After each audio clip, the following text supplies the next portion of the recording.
اب اس سورہ کا آغاز ہوتا ہے۔ بسم اللہ الرحمن الرحیم، اللہ کے نام سے شروع جو بے حد مہربان نہایت رحم والا ہے۔ الحمدللہ رب العالمین، تمام تعریفیں اللہ کے لیے ہے جو تمام جہانوں کا پالنے والا ہے۔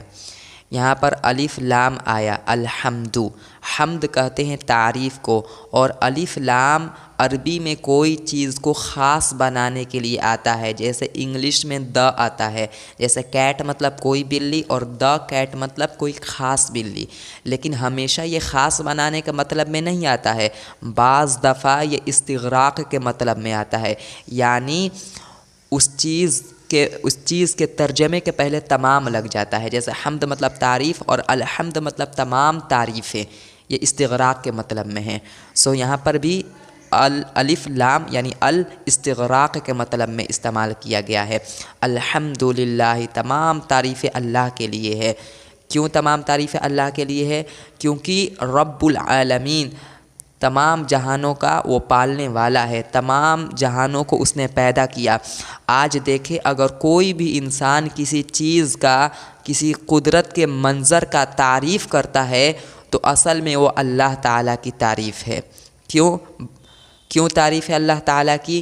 کیونکہ اللہ تعالیٰ نے ان چیزوں کو پیدا کیا، تھوڑی وہ چیزیں اپنے سے ایوالو ہو گئی ہیں، بلکہ اللہ تعالیٰ وہ ذات ہے جس نے ان چیزوں کو پیدا کیا۔ اس کی مثال یہ ہے کہ اگر کوئی پینٹنگ بنائے، کوئی اچھی ڈرائنگ بنائے اور کوئی دوسرا شخص اس ڈرائنگ کی تعریف کرے، واہ کیا ڈرائنگ بنایا، کیا ڈرائنگ، کتنا خوبصورت ڈرائنگ ہے، تو اصل میں اس ڈرائنگ کی تعریف نہیں ہو رہی ہے، بلکہ ڈرائنگ بنانے والے کی تعریف ہو رہی ہے، کیونکہ اس میں اتنی طاقت ہے، اس میں اتنی صلاحیت تھی کہ اتنی خوبصورت ڈرائنگ بنایا۔ اسی لیے اگر قدرت کے مناظر کا آج تعریفیں کیا جاتا ہے تو اصل میں وہ تعریف اللہ تعالیٰ کے لیے ہے، اور کیونکہ اللہ ہی تعالیٰ نے تمام جہانوں کو بنایا، اور اللہ تعالیٰ فرماتا ہے رب العالمین، تمام جہانوں کا پالنے والا ہے۔ رب کہتے ہیں پالنے والے کو، رب ورڈ یاد رکھے تربیت کہتے ہیں پرورش کرنے کو، تربیت ہم لوگ بولتے نہیں، اپنے اولاد کی اچھی تربیت کرو، رب جو ورڈ آیا ہے نا وہ تربیت سے آیا ہے۔ رب کا مطلب ہوتا ہے پالنے والا، عالم کا مطلب ہوتا ہے دنیا، جہان، اور عالمین اس کی پلورل، یعنی اللہ تعالیٰ تمام جہانوں کا پالنے والا ہے۔ کون کون جہان؟ فرشتوں کا الگ جہان ہے، الگ دنیا ہے، اسی طرح جناتوں کا الگ دنیا ہے، انسانوں کا الگ دنیا ہے، نہ جانے کتنے مخلوقات دنیا میں ہیں، ان کی الگ الگ دنیا ہو۔ یہ جو ایلینز کے بارے میں کہا جاتا ہے، اللہ ہی جانے بہتر، کہیں ان کی بھی الگ دنیا ہو، اللہ تعالیٰ ان کا بھی پالنے والا ہے۔ اس لیے عالم کا لفظ یہاں پر لایا گیا ہے، عالمین کا لفظ لایا گیا ہے، کیونکہ عالم ایک نہیں ہے، دنیا ایک نہیں ہے، بلکہ بہت ساری دنیا ہیں، اور رب کا مطلب پالنے والا، یعنی ان کو پیدا کر کے، ان دنیاؤں کو پیدا کر کے چھوڑ نہیں دیا ہے، بلکہ ان دنیاؤں کو چلا رہا ہے، مینج کر رہا ہے، کیونکہ اگر اللہ تعالیٰ ان تمام دنیا کو پیدا کر کے چھوڑ دیا ہوتا، یہ دنیا تباہ و برباد ہو گئی ہوتی۔ آج دیکھیں، آپ نیوز پر دیکھیں گے، کبھی سرچ کریں گے، لکھتا ہے 2025 میں دنیا ختم، 2030 میں دنیا نہیں رہے گی، ایک بڑا میٹیورس آ رہا ہے، اور اسٹرائڈس آ رہا ہے، یہ ارتھ سے ٹکرا جائے گا اور دنیا ختم۔ لیکن دیکھیں، آتے بس مڑ جاتا ہے، ڈائریکشن چینج ہو جاتا ہے اس اسٹرائڈ کا، اور ارتھ بچ جاتا ہے، دنیا تباہ نہیں ہوتی ہے۔ وہ بچانے والی ذات کون ہے؟ اللہ تعالیٰ ہے۔ اگر اللہ تعالیٰ مینج نہیں کر رہا ہوتا تو وہ میٹیورس یا اسٹرائڈ ارتھ سے ٹکراتا اور پوری دنیا ختم ہو جاتی۔ اس لیے اللہ تعالیٰ اپنے آپ کو کہا کہ پال رہا ہوں میں پورے جہانوں کو پال رہا ہوں، مینج کر رہا ہوں۔ پھر اللہ تعالیٰ اپنی صفات بتاتا ہے، الرحمن الرحیم، بے حد مہربان نہایت رحم والا۔ الرحمن کا مطلب میں نے بسم اللہ الرحمن الرحیم کا مطلب میں بتایا۔ الرحمن کا مطلب کیا ہے؟ یعنی جس کی رحمت عامہ ہو، تمام لوگوں پر جس کی رحمت ہو۔ دیکھیں، اللہ تعالیٰ کافروں پر بھی رحم فرمایا ہوا ہے، مومنوں پر بھی رحم فرمایا ہوا ہے، لیکن کل قیامت کے دن جو رحمت تامہ ہے یعنی جو الرحیم سے مراد لیا گیا ہے وہ صرف مومنین پر ہوں گی، اور اللہ تعالیٰ کافروں پر کل قیامت کے دن کوئی رحمت نہیں کرے گا۔ مومنین پر رحمت کرے گا اور رحمت تامہ کرے گا، پوری مکمل رحمت، اور وہ رحمت جنت کی شکل میں ہوگی۔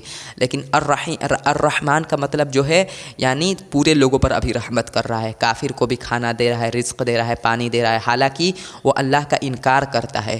سو اللہ تعالیٰ کا یہ رحمت کا تقاضا ہے، اللہ تعالیٰ مہربان ہے، تبھی تو اللہ تعالیٰ کافر کو بھی کھلا رہا ہے۔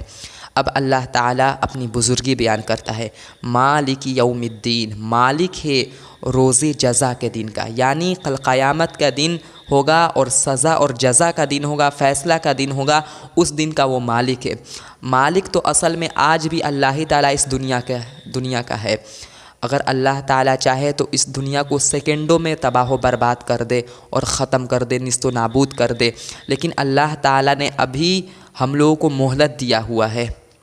اللہ تعالیٰ نے دنیا میں انسانوں کو اس لیے پیدا کیا ہے تاکہ وہ آزمائے کون اچھا ہے کون خراب ہے، اس لیے اللہ تعالیٰ ابھی اپنے قدرت نہیں دکھاتا ہے، اپنی طاقت نہیں دکھاتا ہے۔ تو لگتا ہے کہ نہیں، اصل تو مالک ہم لوگ ہیں، نعوذ باللہ، ایسا کافروں کو لگتا ہے، لیکن اصل مالک اللہ تعالیٰ ہے۔ اللہ تعالیٰ ابھی کچھ کر نہیں رہا ہے، لیکن کل قیامت کے دن اللہ تعالیٰ کیا کرے گا وہ نظر آئے گا، اس لیے اللہ تعالیٰ نے مالک یوم الدین کہا کہ روز جزا کے دن کا مالک، یعنی فیصلہ وہی کرے گا، اس لحاظ سے وہ مالک ہے اور سزا اور جزا دے گا۔ اب اللہ تعالیٰ فرماتا ہے ایاک نعبد و ایاک نستعین۔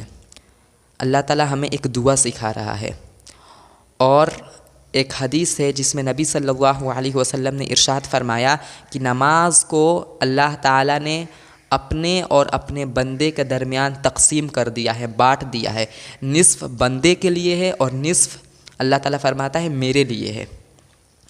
نماز سے مراد سورہ فاتحہ ہے۔ اب سوچے سورہ فاتحہ کو نماز کہا گیا ہے، اس سے اس کی فضیلت پتہ چلتی ہے۔ سورہ فاتحہ کو تقسیم کر دیا گیا ہے نصف نصف۔ اللہ فرماتا ہے نصف میرے بندے کے لیے ہے اور نصف میرے لیے۔ کیسے؟ جیسے اللہ تعالیٰ کی ہم لوگ تعریف کرتے ہیں الحمدللہ رب العالمین، یہ کس کے لیے؟ اللہ تعالیٰ کے لیے تعریف ہے۔ اسی طرح اللہ تعالیٰ کی ہم لوگ صفات بیان کرتے ہیں الرحمن الرحیم، کس کے لیے؟ اللہ تعالیٰ کے لیے۔ اسی طرح مالک یوم الدین، اللہ تعالیٰ کی ہم لوگ بزرگی بیان کرتے ہیں، کس کے لیے؟ اللہ تعالیٰ کے لیے ہے۔ اور اسی طرح ہم لوگ کہتے ہیں ایاک نعبد و ایاک نستعین، یا رب ہم صرف تیری ہی عبادت کرتے ہیں اور تجھی سے مدد مانگتے ہیں، یہ کس کے لیے؟ اللہ تعالیٰ کے لیے ہے۔ یہ اللہ تعالیٰ کے لیے ہو گیا، اور جو آگے ہم لوگ مانگتے ہیں وہ ہمارے لیے ہو گیا۔ آگے ہم لوگ کیا مانگتے ہیں؟ اچھا یہ حدیث پہلے میں مکمل کر لوں۔ نبی صلی اللہ علیہ وسلم نے ارشاد فرمایا جب بندہ الحمدللہ رب العالمین کہتا ہے اللہ تعالیٰ کہتا ہے کہ میرے بندے نے میری تعریف کی، اللہ تعالیٰ جواب دیتا ہے۔ اس لیے علماء کرام بتاتے ہیں کہ جب آپ نماز پڑھیں اور سورہ فاتحہ کی تلاوت کر رہے ہوں تو آپ سورہ فاتحہ ایسے انداز میں پڑھیں، ٹھہر ٹھہر کر پڑھیں، تاکہ اللہ تعالیٰ کی باتیں آپ اپنے دلوں میں غور سے ایک طرح سے احساس کریں کہ اللہ تعالیٰ ہماری باتوں کا جواب دے رہا ہے۔ الحمدللہ رب العالمین، اللہ تعالیٰ فرماتا ہے کہ میرے بندے نے میری تعریف کی۔ کتنا اچھا لگے گا جب آپ الحمدللہ رب العالمین پڑھ کر ٹھہریں گے، پھر سوچیں گے اللہ تعالیٰ نے میری اس تلاوت کی جواب دی۔ پھر جب بندہ کہتا ہے الرحمن الرحیم، اللہ تعالیٰ بے حد مہربان نہایت رحم والا ہے، اللہ تعالیٰ کہتا ہے کہ میرے بندے نے میری صفات بیان کی۔ پھر جب بندہ کہتا ہے مالک یوم الدین، اللہ تعالیٰ روز جزا کے دن کا مالک ہے، اللہ تعالیٰ کہتا ہے میرے بندے نے میری بزرگی بیان کی۔ جب بندہ کہتا ہے ایاک نعبد و ایاک نستعین، اے اللہ ہم تیری ہی صرف عبادت کرتے ہیں اور تجھی سے مدد مانگتے ہیں، اللہ تعالیٰ کہتا ہے یہ میرے اور میرے بندے کے درمیان مشترک ہے۔ یعنی عبادت کرنا اور مجھ سے مدد مانگنا، یہ میرے بندے نے مجھ سے ایگریمنٹ کر لیا۔ یعنی مشترک ہونے کے درمیان یہ ہے کہ یہ میری عبادت کرے گا اور دینا میرا کام ہے، میں اس کو عطا کروں گا۔ یہ ایگریمنٹ ہو گیا ایک طرح سے اللہ اور بندے کے درمیان، کیونکہ بندہ ایگریمنٹ کرتا ہے یا اللہ ہم تیری ہی عبادت کریں گے اور تجھی سے مدد مانگیں گے، اللہ کہتا ہے کہ یہ میرے اور میرے بندے کے درمیان، یعنی اب یہ ایگریمنٹ ہو گیا ہم دونوں کے درمیان کہ اب جو تو مانگے گا میں تجھے عطا کروں گا۔ پھر بندہ کہتا ہے اہدنا الصراط المستقیم، اے پروردگار ہمیں سیدھے راستے پر چلا۔ اب دیکھیں کتنی اچھی دعا مانگی جا رہی ہے۔ اگر کوئی کافر رہتا، کوئی اللہ کا نافرمان رہتا، دنیا پرست کیا مانگے گا؟ اللہ تعالیٰ سکھا رہا ہے نا یہ دعائیں۔ دنیا پرست کیا مانگے گا؟ اللہ تعالیٰ یہ ہمیں گاڑی دلا دے، یہ گھر دلا دے، لیکن اللہ تعالیٰ سب سے بہترین چیز ہمارے لیے منتخب کیا ہے اور چنا ہے کہ نہیں، وہ سب مت مانگو، میں جو بتا رہا ہوں وہ مانگو۔ وہ کیا ہے؟ سیدھا راستہ۔ اگر تم سیدھے راستے مانگو گے اور اس پر چلو گے تو تم کامیاب ہو جاؤ گے۔ یہ دنیا کی عارضی نعمتیں کچھ نہیں ہیں، یہ صرف دھوکہ ہے۔ پھر بندہ کہتا ہے صراط الذین انعمت علیہم غیر المغضوب علیہم ولا الضالین، اے پروردگار ہمیں ان لوگوں کے راستے پر چلا جن پر تو نے انعام کیا، یعنی دین کا انعام۔ آخرت میں جو قیامت کے دن تو ان پر انعام کرے گا اور جو تو انہیں فضل سے نواز دے گا، ان کے راستے پر چلا۔ اور وہ کون لوگ ہیں؟ صدیقین، شہداء، علماء اور صحابہ، انبیاء، ان لوگوں کے راستے پر جو انعام یافتہ ہے اللہ تیری نظر میں۔ اور یہ دنیا کے نعمت والے نہیں کہ جن کو دنیا کا کچھ عارضی نعمت مل گیا ہے، گاڑی اور گھر، اور یہ کافر ہے، ان ایسے انعام یافتہ لوگوں کے راستے پر نہ چلا، کیونکہ یہ اصل میں یہ انعام یافتہ ہے ہی نہیں، اصل انعام آخرت کا انعام ہے۔ پھر بندہ کہتا ہے غیر المغضوب علیہم ولا الضالین، نہ ان لوگوں کے راستے پر چلا جن پر تیرا غضب ہوا اور نہ ان لوگوں کے راستے پر جو گمراہ ہوئے۔ اللہ تعالیٰ کہتا ہے کہ یہ میرے بندے کے لیے ہے، یعنی میں نے اپنے یہ بندے کو عطا فرما دیا۔ اور اللہ تعالیٰ نے دیکھے نا پورے قرآن نازل کر دیا ہے کہ اس کو پڑھو اور سمجھو، اور اللہ تعالیٰ جو راستہ بتا رہا ہے اس پر چلو۔ جب آپ لوگ نماز پڑھیں تو ٹھہر ٹھہر کر پڑھیں اور دل میں سوچیں کہ اللہ تعالیٰ ہماری اس تلاوت کا جواب دے رہا ہے۔ پھر دیکھیں نماز میں کیسا لطف اور مزہ آتا ہے اور کتنا انسان خشوع اور خضوع سے نماز پڑھے گا۔ میں اس آیت کی تفسیر بتا رہا تھا، ایاک نعبد و ایاک نستعین، اے پروردگار ہم تیری ہی عبادت کرتے ہیں اور تجھی سے مدد مانگتے ہیں۔ اللہ تعالیٰ نے ہمیں سکھایا کہ دیکھو مدد بھی مجھی سے مانگنا ہے، مدد طلب مجھی سے کرنا ہے، اور عبادت بھی صرف میری کرنی ہے۔ آج دیکھیں بہت سارے ایسے لوگ ہیں جو قرآن کو بھی مانتے ہیں، نبی صلی اللہ علیہ وسلم کو بھی مانتے ہیں، حدیث کو بھی مانتے ہیں، سبھی چیزوں کو مانتے ہیں، لیکن پھر بھی اللہ تعالیٰ کے ساتھ شرک کر رہے ہیں۔ کیا کر رہے ہیں؟ اللہ کے ساتھ کسی کو مدد کے لیے پکارتے ہیں، یا علی المدد، یا غوث اعظم المدد۔ یہ اللہ تعالیٰ کے نیک بندے تھے، اللہ تعالیٰ کے نیک بندے ہیں، اللہ تعالیٰ نے ان کو بہت بڑا مقام عطا فرمایا ہے۔ اس کا مطلب یہ نہیں نا کہ آپ انہیں خدا کا درجہ دینے لگے، آپ انہیں نعوذ باللہ نقل کفر خدا بنا لے، ایسا تھوڑی ہے۔ ظاہر سی بات ہے جو نیک ہوتا ہے سب کو اس کے مقام کے اندر رکھا جاتا ہے، کسی کو اس کے مقام سے اوپر نہیں کیا جاتا ہے۔ اگر مقام سے آپ بلند کریں گے تو ظاہر سی بات ہے آپ اللہ کو ناراض کریں گے۔ اگر آپ اللہ کے ساتھ ان کو برابر ٹھہرائیں گے تو ان کو کیا؟ اللہ تعالیٰ کو تکلیف ہوتی ہے، اللہ تعالیٰ غصہ ہوتا ہے کہ تو کون ہوتا ہے میرے بندوں کو میرے برابر ٹھہرانے والا؟ یہ میرے بندے ہیں۔ غلام تو کم از کم غلام ہوتا ہے، وہ بھی انسان ہے، اس کا آقا بھی انسان ہے۔ بندہ تو ایک دم بندہ، رب اور بندہ میں تو کوئی جوڑ ہی نہیں ہے، کوئی برابری ہی نہیں ہے۔ اس لیے آج بہت سارے لوگ ہیں جو یہ کام کر رہے ہیں، اللہ کے واسطے اسے نہ کریں۔ اللہ تعالیٰ آپ کتنی آیات میں تعویل کریں گے، قرآن پورا اسی پر نازل ہوا ہے کہ شرک چھوڑ دو، اللہ تعالیٰ کی وحدانیت پر ایمان رکھو اور غیروں سے مدد مانگنا چھوڑ دو۔ مشرکین کیا کرتے تھے؟ وہ بھی اللہ تعالیٰ سے مدد تو مانگا کرتے تھے، لیکن کہتے تھے کہ اللہ تعالیٰ تک پہنچنے کے لیے ان پتھروں کی ضرورت ہے، ان پتھروں سے ہم مانگیں گے، ان پتھروں کی ہم پوجا کریں گے، یہ پتھر ہمیں اولاد دیں گے، یہ پتھر بارش برسائیں گے، جب بارش نہیں ہوگی یہ پتھر ہمیں خزانہ دیں گے۔ اللہ تعالیٰ نے اسی لیے تو ان پر اتنی تردید کی اور اتنا ان کے بارے میں وعیدیں بیان کی۔ آج پتھروں کے ساتھ وہ چیز نہیں، بلکہ آج بزرگوں کے ساتھ وہ چیز کیا جا رہا ہے، بزرگوں کو خدا بنا لیا گیا ہے یہ۔ اور شیطان پتہ ہے کیا کرتا ہے؟ جب ہم لوگ سوچتے ہیں نا کہ یا رسول اللہ مدد مانگنا یہ غلط ہے، تو شیطان دل میں ڈالتا ہے تم رسول اللہ کی توہین کر رہے ہو، نعوذ باللہ نقل کفر، یہ غلط بات ہے۔ نبی صلی اللہ علیہ وسلم کی حدیث ہے کہ مجھے میرے مقام سے اوپر نہ کرو، جیسے عیسائیوں نے کر لیا۔ عیسائیوں نے کیا کیا؟ عیسیٰ علیہ السلام کو ان کے مقام سے اوپر کر دیا اور انہیں خدا بنا لیا، اللہ تعالیٰ کا بیٹا قرار دے دیا۔ آج دیکھیں قرآن ان پر کیسے تردید کرتا ہے، رد کرتا ہے، اور ان کی کیسے مذمت کرتا ہے اور ان کا ٹھکانہ جہنم بتاتا ہے۔ کیا ہم لوگ بھی چاہتے ہیں کہ ہم بھی لوگ نعوذ باللہ جہنمیوں میں سے ہو جائیں، اس لیے شرک کو چھوڑ دے میرے بھائی۔ اللہ تعالیٰ اتنی تاکید سے کہلوا رہا ہے ہم سے، ایاک نعبد، تم کہو کہ اے پروردگار ہم صرف تیری ہی عبادت کرتے ہیں اور تیرے سوا کسی کی عبادت نہیں کرتے ہیں، وایاک نستعین، اور صرف تجھ ہی سے مدد مانگتے ہیں۔ عبادت میں کیا سجدہ کرنا، آج لوگ دیکھیں نا جیسے کیسے قبروں پر جا کر سجدہ کر رہے ہیں غیر اللہ کو، بزرگوں کے سامنے رکوع کر رہے ہیں، ایسے کام کر رہے ہیں جو اللہ تعالیٰ کے لیے خالص ہونے چاہیے، وہ غیر اللہ کے لیے ہو رہے ہیں۔ اللہ کو کتنا غضب آ رہا ہوگا۔ اور پھر سکھایا اللہ تعالیٰ نے وَإِيَّاكَ نَسْتَعِينُ، کہو کہ اے اللہ ہم صرف تجھ ہی سے مدد مانگتے ہیں۔ آج بہت سارے لوگ ہیں جو اللہ کے علاوہ غیروں سے مدد مانگتے ہیں۔ اچھا، ان کا یہ اشکال ہوتا ہے، اعتراض ہوتا ہے کہ تم کہتے ہو کہ یا رسول اللہ پکارنا، یا علی پکارنا غلط ہے، یا غوث اعظم پکارنا غلط ہے، سو تم اپنے امی کو بھی تو پکارتے ہو کبھی کھانا کے لیے، امی کھانا لائیے، سو کیا پھر یہ بھی شرک ہوا، تم بھی پھر مشرک ہوئے؟ یہ اعتراض وہ کرتے ہیں۔ ان کم بختوں کو اتنی عقل نہیں ہے کہ دونوں میں کیا فرق ہے۔ دیکھیں، ایک مدد ہوتا ہے اسباب کے دائرے میں، اور ایک مدد ہوتا ہے اسباب سے ہٹ کر۔ اسباب کے دائرے میں مدد کا مطلب کیا؟ جیسے امی کے پاس کان ہیں، ان کے پاس ہاتھ ہے کھانا دینے کے لیے، ان کے پاس تمام اللہ تعالیٰ نے ان کو تمام قوتیں دی ہوئی ہے، یہ اسباب کے اندر ہے، سو ان سے آپ کھانا مانگتے، یہ کوئی شرک نہیں ہے، بلکہ یہ تو اگر یہ تو ایتھیسٹ کرتا ہے، ایتھیسٹ کوئی خدا میں اور کوئی غیبی چیزوں پر ایمان نہیں رکھتا، لیکن پھر بھی وہ بھی پکارتا ہے اپنی امی کو، امی کھانا لاؤ کہتا ہے۔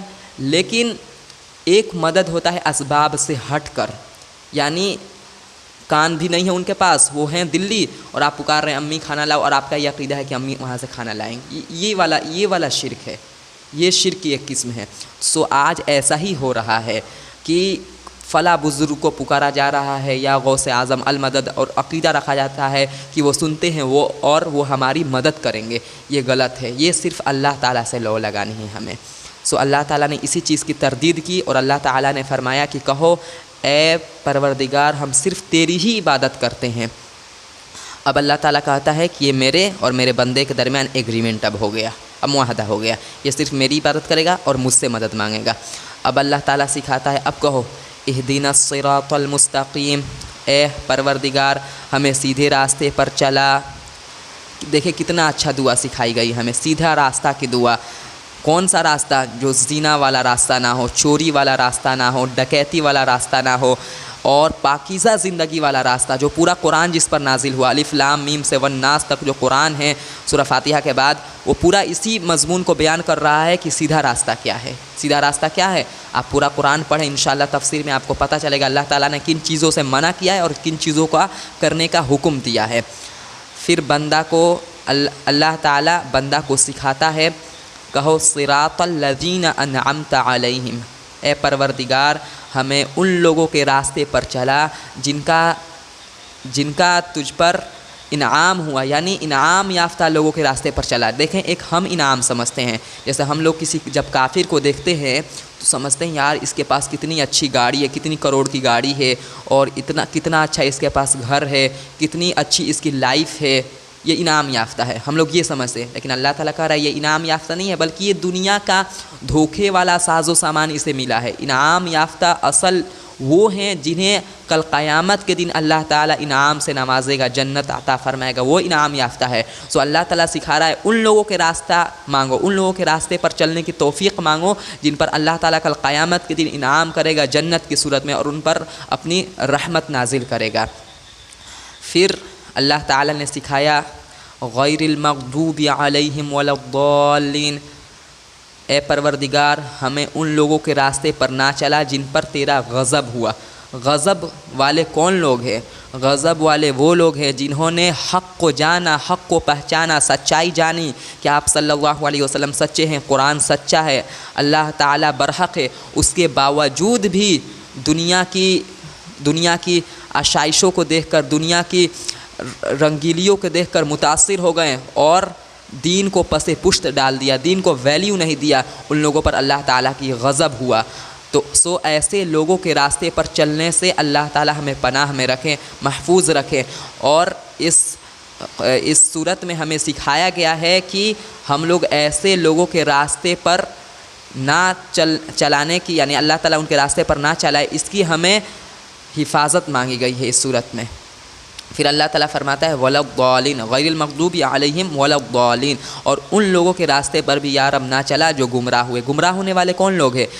جو حق جاننے کی کوشش ہی نہیں کرتے۔ آج بہت سارے لوگ ہیں جو حق سے رخ پھیرتے ہیں، سوچتے ہیں کہ اگر حق جان گئے تو اس پر عمل کرنا پڑے گا، اس لیے حق جانو ہی نہ، قرآن و حدیث سمجھو ہی نہ، اللہ تعالیٰ کیا پیغام دے رہا ہے، اللہ تعالیٰ کی سمجھنے کی کوشش ہی نہ کرو، اللہ تعالیٰ کے قدرت پر غور ہی نہ کرو، کیونکہ اگر اللہ تعالیٰ کے قدرت پر غور کریں گے، آسمان و زمین کون بنایا، پھر آخر کار انسان جا کر وہیں پر پہنچتا ہے کہ کوئی کریٹر ہے، کوئی بنانے والا ہے، اور اس نے یہ کتاب قرآن مجید اپنے پاک پیغمبر صلی اللہ علیہ وسلم پر نازل کیا، اور جتنے دین کے ارکان ہیں سب ماننے پڑیں گے، اس لیے وہ جاننے کی کوشش ہی نہیں کرتے۔ ایسے لوگوں کو گمراہ سے تعبیر کیا گیا ہے۔ یہاں پر دیکھیں کہ ایسے لوگوں کے راستے پر چلنے سے بھی اللہ تعالیٰ کی پناہ طلب کی گئی جن پر اللہ کا غضب ہوا، اور ایسے لوگوں سے ایسے لوگوں کے راستے پر بھی چلنے سے اللہ تعالیٰ کی پناہ طلب کی گئی جو گمراہ ہوئے۔ اس لیے ہمیں بھی اس صورت کی فضیلت کو سمجھنی چاہیے، اور جب ہم لوگ قرآن مجید کی تلاوت کریں، چاہے نماز میں ہم لوگ پڑھیں چاہے ایسے پڑھیں، تو ہمیں سیدھا راستہ کی طلب رکھنی چاہیے کہ اللہ تعالیٰ کیا کیا بتا رہا ہے، ان سیدھے راستوں پر ہم عمل کریں تاکہ ہم لوگ انعام یافتہ بنیں۔ اللہ تعالیٰ ہمیں عمل کی توفیق عطا فرمائے۔